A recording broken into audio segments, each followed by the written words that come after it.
In this month's Northwest REO inventory report, I'm going to explain to you how to get the most amount of money for your assets, even in a market that is behaving like a buyer's market when it's actually a seller's market. So stay tuned.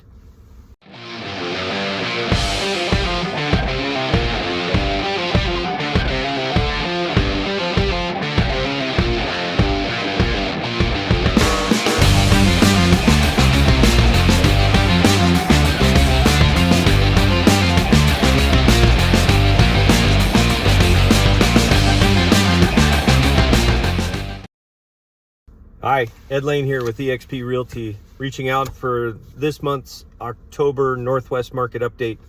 I'm actually doing it in my car, no green screen this time around.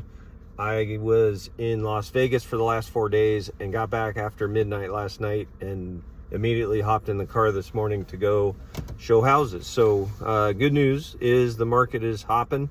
Bad news is rates have gone up, right? So what does all that mean? Well, what's interesting to me is that a lot of people don't realize it, but we're still very much in a seller's market. In fact, statewide here in Washington, we have a total of 2 months of inventory.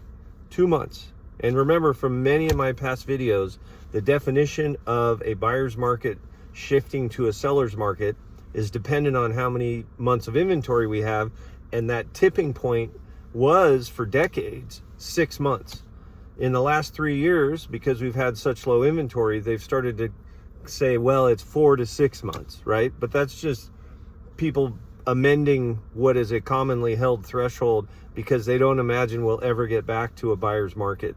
The reality is we are in a seller's market, but it is behaving like a buyer's market. Well, why is that, you might ask? Well, what's happened is rates have gone up over 200 basis points, now closer to 300 basis points, and buyers are stepping out of the market, sitting on the sideline, maybe even waiting for rates to go down, which, side note, they will go down. They're never going back below 4%, so don't hold your breath for that.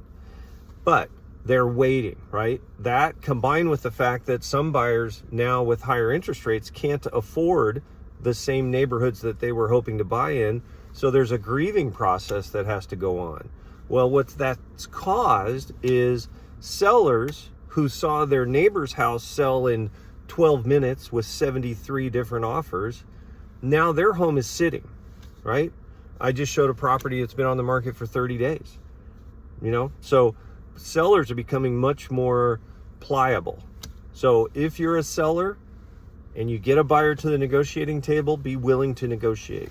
If you're a buyer, don't be surprised if you run into multiple offers on a home that's brand new on the market. So maybe you want to focus your attention on homes that have been on the market longer.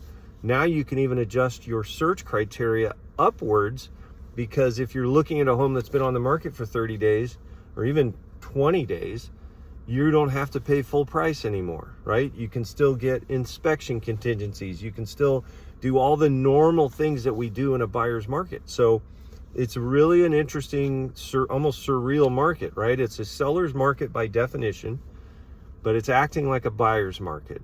So that just means it is what I like to call more of a professional's market. If you're a seller, 6 months ago, you could just hire any idiot and they'd put it on the MLS and you'd get 20 offers. No offense to the idiots, right? But now you'd better have somebody with savvy and experience who has an extensive marketing system that's going to drive traffic, get exposure for your property, and elicit the highest possible offer. And could it be a multiple offer situation? Absolutely.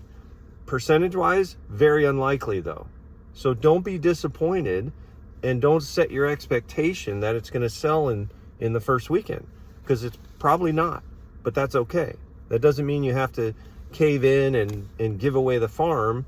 That just means that you need to be patient, be creative in your marketing, or have an agent that is, and then negotiate when the opportunity presents itself. So the fact of the matter is, in fact, I have the numbers right here. Snohomish County has 1.63 months of inventory. Pierce County has 1.84 months of inventory. King County, where my office is, 2.02.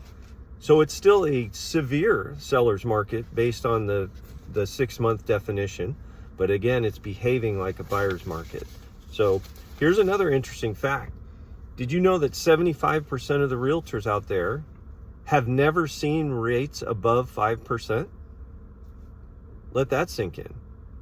Because we never had rates below 5% until 2010. So that means every realtor that joined the business since 2010 has never seen them above 5%. It's kind of crazy, right? You can work with an old dog like me who's been in the market since the 80s and has seen 18% interest, or you can work with somebody that this is all uncharted territory, right?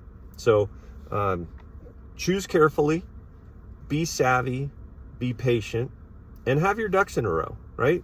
Have your pre-approval letter up to date. The changes in interest rates are going to affect you. You're going to not be able to afford maybe what you could have in April, but that's okay. There's plenty of properties out there. That's a couple of the good statistics. If you're a buyer, inventory in King County has gone up 46% in the last 60 days. That's pretty good, right? You also have an opportunity to negotiate. I had a buyer close last month. We got the seller to pay $23,000 to buy down their interest rate. So their rate was effectively like an interest rate from April.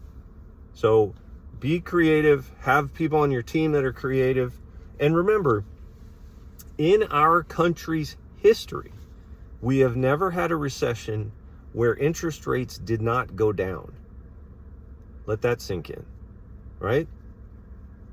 Never had a recession where rates didn't go down. Now, this recession is different because inflation is so out of control, rates are going to go up before they go down.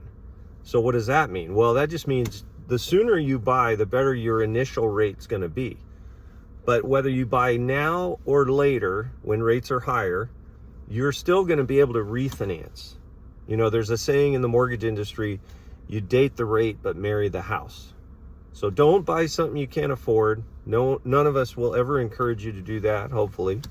But buy something you can afford and expect to reduce the rate with a refinance. So don't waste a bunch of money on buying down the interest rate. Buy it down with the seller's money if you can. But instead of that, get a price reduction. Take the higher rate because you're only going to have it temporarily, if that makes sense. If it doesn't make sense, DM me and I will explain it more deeply. I don't have time for it in this short video, but as many of you know, I've been a licensed loan originator for 25 years, so I know this stuff inside and out, and I can help you. That's it. So other than that, get your ducks in a row, get out there, enjoy, find a house, move in by Christmas, celebrate. Those are your steps, right? And if you're a seller, price it prudently, pay attention to what comps started at, not what they finished at, as far as a list price, and get the advice from an expert, somebody that's sold more than 4 houses in their career. That's it. This is Ed Laine signing off. Have yourself an awesome day. Don't forget to connect with me on Instagram at Mr. Ed Laine, on Twitter at Ed Laine Agent, and you're always welcome to go to my website, edlaine.com. That's all. Have an awesome day.